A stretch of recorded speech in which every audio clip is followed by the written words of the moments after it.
ప్రతి అడుగులో నీ స్మరణ పరమానందమే. నీ భక్తుడై పుట్టడం నా గొప్ప వరమే. నీ సేవలో తరించడం నా అంతరంగ బలమే. శరణం శరణం శరణం శరణం శరణం.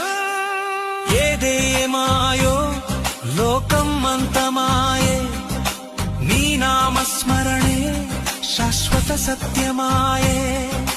నేటి నుండి నేను స్వామి సేవకుడిని, నీ దివ్య సన్నిధిలో లీనమైన శిశువుని. కార్తీక సోమవారం